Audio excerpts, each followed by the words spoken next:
I have to say the sentence. If you would have told me 3 years ago that this is where I'd be now, I would tell you that you're lying. I am not even joking when I tell you that on a regular occurrence in whatever cycles, a month, a year, 3 years, 7 years, something radically changed in my life. Let me walk you through all of the changes that have taken place in the last 10 years. In 2015, I was an accounting clerk for 3 different auto brands in the Lower Mainland, British Columbia. I was primarily focused on Mazda, but I also ran deals for Nissan and Infiniti. I was so efficient and effective at that job that I ultimately got bored. And when you are bored enough, depression clicks in. I walked into my boss's office and she told me, Steph, I don't know if I'm going to be able to make you happy here, because the next set of challenges for me would come with a promotion. But I had to wait for people to literally retire before a promotion could be available. So we came to this beautiful agreement where I would find a new place to work, but I would train my replacement. The way that I quit that job is mystical and really unheard of in today's society. But I am so grateful for having that experience under my belt because it was the beautiful exit from a company.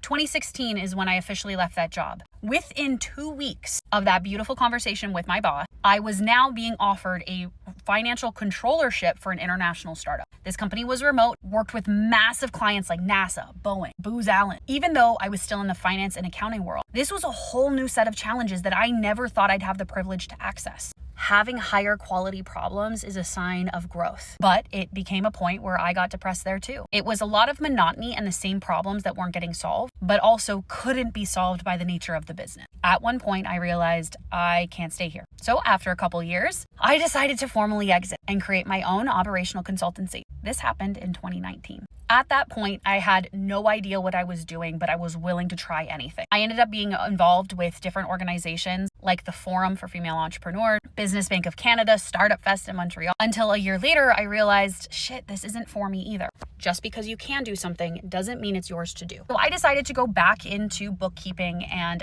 financial accounting, working for a larger startup-esque company, which has now gone through like a whole ringer of drama and gossip. But nonetheless, I worked there for a year with the purpose and intent of actually growing my coaching company. We are now in 2020. The pandemic has hit. I'm working digitally and remotely with a portfolio of like 98 different clients from varying businesses and industry, and understanding what is common and what's uncommon between them all. This led me to have a very unique perspective on money, which I ended up creating and centering most of my coaching practice around, because I was also a certified coach, but I never really took it seriously up until that point.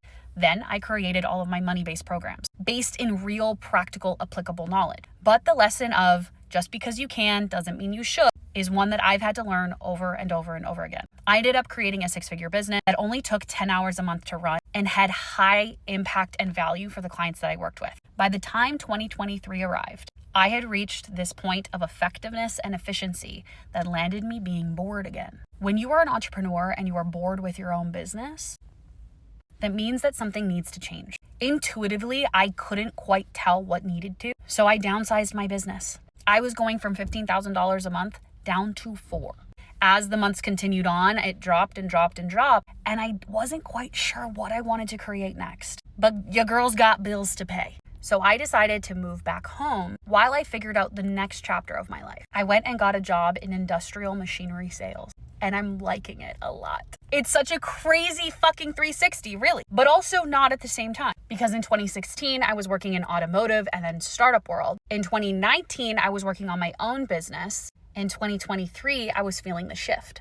Every 3 years, something fucking changes. And it's a complete 360, 180. It's a 180 from what I was doing the 3 years prior. Now, that's not to say that I'm closing my coaching business down entirely, because I still have so much to share and so much value to give. And that's why I have Hard Knocks for people just to come in, get some mentorship when it's required, and also just listen to my unhinged rants on a regular basis. But the point is you don't know what direction your life is going to take you. We're now sitting in 2025. I have this job that I'm like loving. Granted, I started that in 2024, but that's neither here nor there. And I'm just fascinated with the direction my life is going right now, where I can see 2026 is going to look radically different than 2023. And thank fucking God, because your girl was struggling emotionally, mentally, physically, spiritually, the whole 9 yards in 2023. That means that my 2026 year is going to have me be thriving, whether that is thriving in my career, which your girl is already doing, thriving in my social connection, which is 100% different than it used to be, thriving in my romantic life, which I'm still fucking working on. Let's be real, your girl struggles in that department. thriving financially because I have literally went from 6 figures in debt down to 50, because let's be real, no one pays that shit off quickly if they're staying in integrity with their heart and soul. But nonetheless, everything I do is practical, pragmatic, in the real, not just in the ethers where spiritual people can get lost and stuck all the fucking time and then wonder why their life looks the fucking same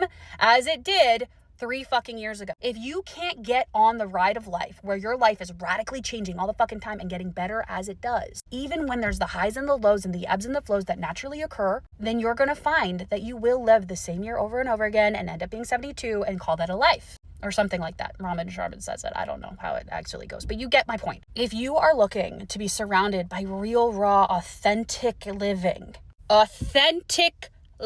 where you're not just pretending, you're not just sitting in like the ethers of spirituality, but really in the grit and the grind of real life and keeping your integrity in the process, I want you to join me. I want you to come into this world. I want you to come into this totally different way of thinking of growth and evolution, because one thing I will tell you, every single one of my clients that has stuck through the work and my evolution, they all say the same fucking thing. I feel more capable, more competent, regardless of what happens in my life. I no longer have worries about what if XYZ happened, because I know that even if XYZ does actually happen, I'm prepared for it. I'm equipped for it. I can handle it. And not only am I handling it with grace and dignity, I'm handling it without taking away from my heart and soul to do it.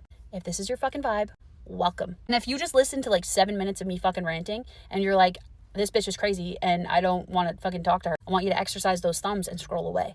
If you've been listening for 7 minutes and you're like, I want more of this, come join me in Hard Knocks.